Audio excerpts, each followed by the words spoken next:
Demonstration here in Ramallah, many of them, hundreds of Palestinian supporters of the PFLP supporters marched towards the Beit El checkpoint and had been clashing with Israeli forces. What we are seeing now, it's the Israeli military truck of skunk. Of course, they are trying to disperse the protesters, but at the same time, Palestinian youths seem to be unafraid, seem to be that they are defending a very just cause. They are defending the city of Jerusalem, Al-Quds. For them, if they take part in these demonstrations every day, they won't be tired or afraid, because at the end of the day, none would be defending the Palestinian holy sites, but the Palestinians themselves. President Mahmoud Abbas returned from the Jordanian capital following a meeting with Jordan's King Abdullah II. He was supposed to have a meeting for the meeting was postponed without knowing what are the real reasons for postponing the meeting. President Abbas also and his leadership said that they will not welcome any American official, mainly the US Vice President Pence. At the same time, the American administration is warning Abbas not to do so, because this would mean the American administration imposing sanctions on the Palestinian Authority, stopping aids to the PA, but it seems that all this doesn't matter for the Palestinian people, especially that they tried negotiations for over 20 years. Nothing happened but more confiscation of Palestinian-owned lands, more aggression against the Palestinian people, aggressive measures against the people of Jerusalem, Al-Quds, also violence against the people in Al-Quds, and of course at the Al-Aqsa Mosque. As we are speaking about the Al-Aqsa Mosque, today there was also a demonstration in Jerusalem, Al-Quds, at the Salah ad-Din Street.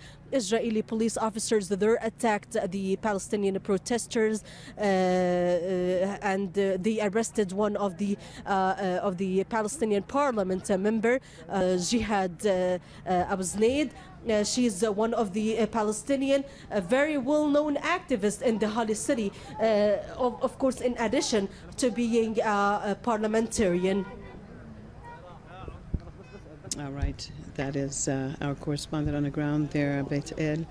Mona Kandil, of course, showing the continual clashes between Israeli forces and Palestinian youth there.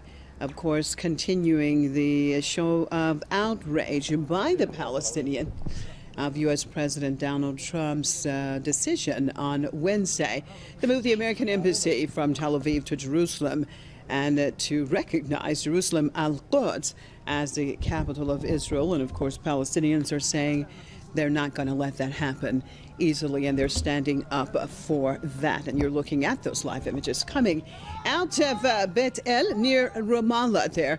And I was Press TV's correspondent Mona Kandil. We're going to cross over now to Ramallah.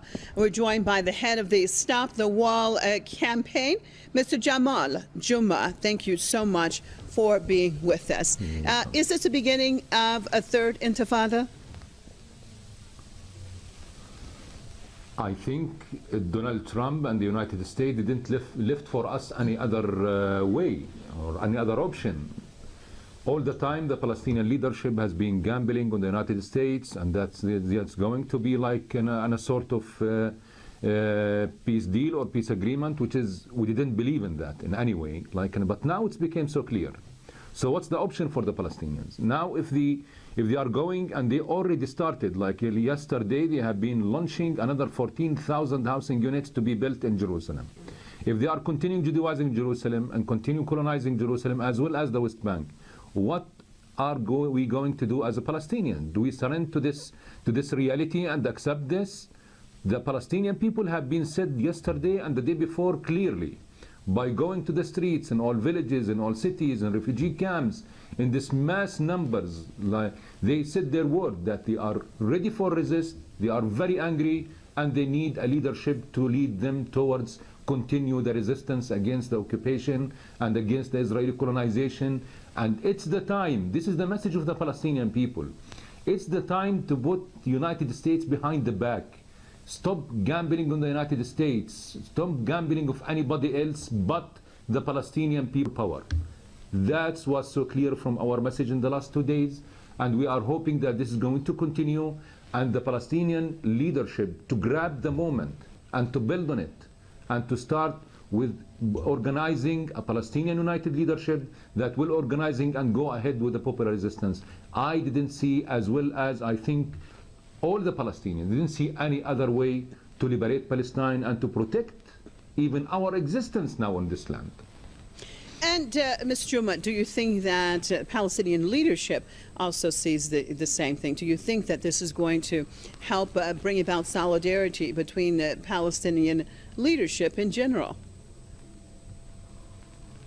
I think the Palestinian people now is looking at the behaving of the Palestinian Authority, how they are going to deal with the situation on the ground now, how they are going to deal with the new decision that the United States has been did and shock the whole world and by doing it. And I think they are now, I don't want to say that they are in bad position. I think that they are now, especially when they saw the reaction of the people. So the Palestinian Authority should know that there is a very strong people that they can rely on them by going and lead the Palestinian people towards within the resistance toward their freedom, toward their protecting their city, Jerusalem, toward protecting their land and their existence on that. We are going to see what the next days is going to bring. I think it's going to continue on the ground. It's not going to stop easily like this, but we will see how this, with the cooperation, will be with the street from the Palestinian leadership. I think this is one of the last moments and the last chances that the Palestinian leadership should take it and should lead it. Other than that, I think it's going to make the situation is much more difficult, and the relation between the Palestinian people and the leadership is much more, or widen the gap at least, like any, and we don't know what does it mean and how this is, where it's going to lead. All right, well, let's cross over to Belfast, joined by author and Middle East expert, Mr. Saab Shath. Thank you so much for being with us. We're looking at, of course, Donald Trump made this announcement on Wednesday, and now it is Saturday, and we have seen basically continual protests through different parts of the world. Do you think that possibly this has been a major strategic mistake by the Americans, that as a matter of fact it will actually solidify the resistance, perhaps even expediting that solidarity if perhaps this move hadn't been made at this point in time? Let's start with this American President Trump. The way I believe and I see myself, he was elected by the fiddling of Russian hackers through the electric machines in the United States of America. And the Americans find themselves have to deal with this fascist, Nazist president who have some support from the white supremacists in the United States of America. He put the United States of America today an isolated position internationally, totally. And we witnessed that yesterday in the United Nations Security Council.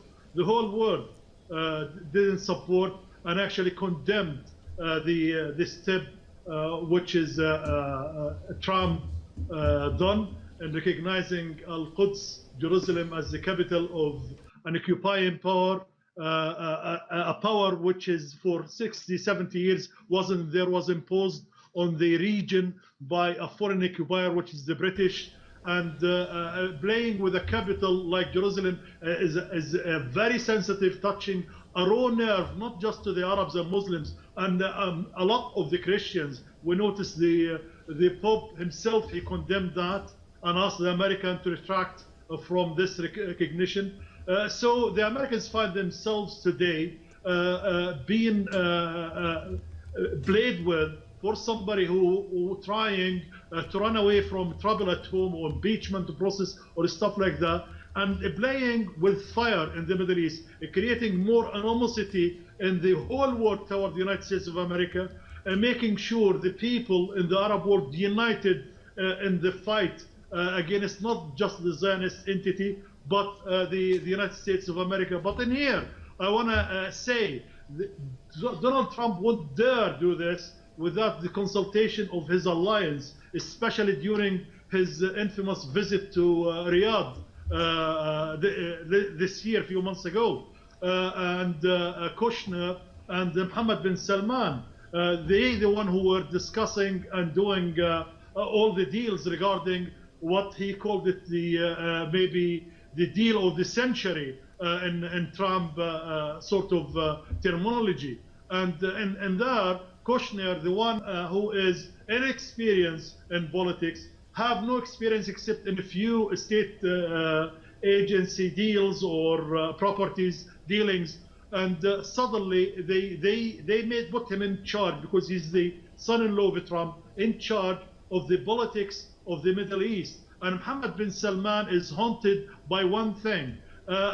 Before I say that, from the beginning, this regime, Al Saud regime, was founded on the ground that they will support the British Balfour Declaration in creating a Zionist Jewish entity in Palestine. This is Abdulaziz Al Saud, and in his writing there is documents to prove that, and a lot of history can paper trail to lead to this. So the Saudis were founded on the ground of surrendering Palestine, since they are the religious, supposed to be custodians of the two Haram Sharif, Mecca and Medina, in supporting the establishment of Israel. So it's not new in just today. The only thing new in here, they want to hurry up to put this relationship to the open through the Arab Peace Initiative, which is Saudi initiative, came on the back of destroying the Palestinian resistance in 1982 in Lebanon.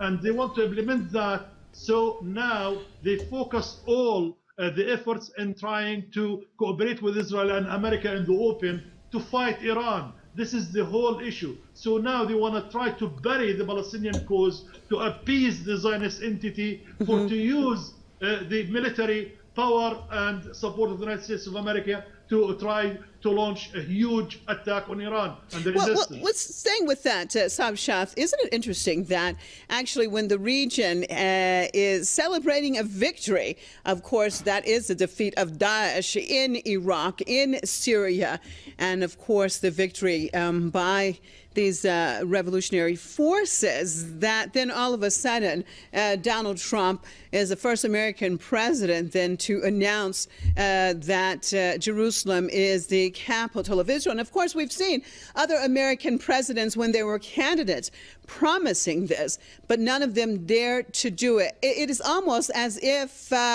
they do not want this region in general to have any type of stability or peace, and continually trying to do something to cause chaos in the region. Your take? My take on that, I'll go back to 2005, 2006, when the resistance, Palestinian resistance and Lebanese resistance, put a halt, a stop to the Zionist and American project in the area. In Palestine, in the Gaza Strip, the Palestinian resistance, Hamas, Al Jihad, Abu Ali Mustafa, Fatah, all of them armed groups in there, they made Sharon to go on the run from the Gaza Strip and take his settlers with him. The resistance succeeded in kicking the Zionist entity out of the Gaza Strip. And thus, since then, we've seen the siege of Gaza, the blockade, and trying always to destroy Gaza and bombard it from the sky and do such a de-development in there to make the area so impoverished so the people have to immigrate and leave. But we notice the least people will immigrate from the country is the people of Palestine, especially the Gaza Strip.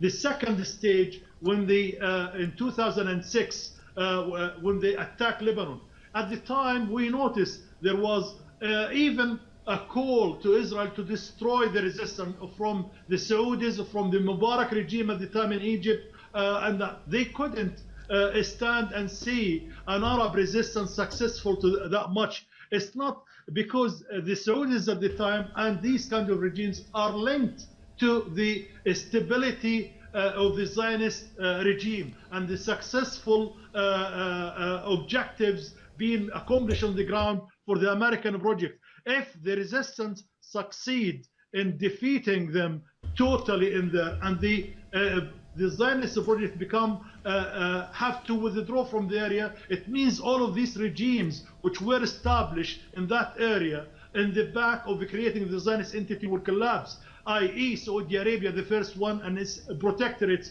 around it, take from the UAE up to Qatar. So they are like, that's why when they invested heavily in creating Daesh to destabilize any Arab nationalist movement, including who fighting to liberate their lands. Okay, stay with me, Saab Shah. Sorry to interrupt you. Let me cross back over, though, to Ramallah and talk to get Jamal Juma back in on this conversation. In general, where do you see this going? Do you think that this will lead, again, we'll talk about the solidarity, because what we're seeing are demonstrations now, not just in the Muslim world, but throughout the world, even in the United States, of course, Washington being the entity that made the decision to begin with.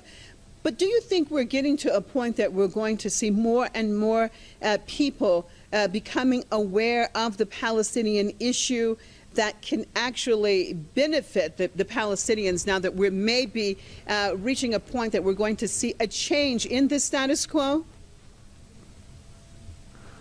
Yeah, and I think in the middle of the tragedy of the Trump decision, the thing that I think we gain out of it is that he put Palestine again in the top agendas and all over the world. If we saw the level of the demonstrations all around the world yesterday, either the Arab world for the first time, not just the capitals, but as well the cities, different other places, as well around the world. So it brings back Palestine to the forefront of the news and forefront of the people's attention. And this is in a way shows like that Palestine still in the heart and in the core of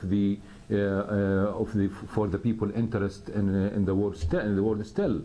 The second thing, I think it's just I think it's get rid of the whole what's so-called Trump century deal, or the deal that he's talking about. It's he burned all his steps toward this, in spite of it was organized and cooked in the darkness with the Arab regimes like Saudi Arabia and others.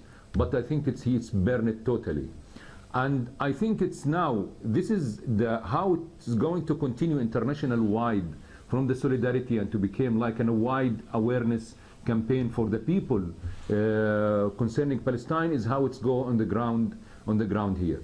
If it has been escalated and turned into an organized intifada that will going and take its time, I think this is going to reflect itself international wide. So this will be one of the main things that will reflect in a very good way on the boycott divestment movement, BDS, around the world, because this is how it's going to translate it at the end, the solidarity with the Palestinian people on this issue. All right, thank you so much for being with me. I'd like to thank all of our guests. Of course, Press TV's Mona Kandil in Bethel, Jamal Juma, head of Stop the War campaign out of Ramallah and out of Belfast, Mr. Saab Shah, author and Middle East expert. And of course, we appreciate all of our viewers staying with us at Press TV. And you don't want to change that dial because, of course, we bring you all the latest from Palestinian territories and beyond, still on the reaction of people around the world to U.S. President Donald Trump's decision to change the American embassy from Tel Aviv to Jerusalem, acknowledging that Jerusalem is the capital of Israel. And of course, people are protesting that move around the world. So make sure you stay with us right here at Press TV as we bring you all the latest on that story and others. Thanks so much for being with us.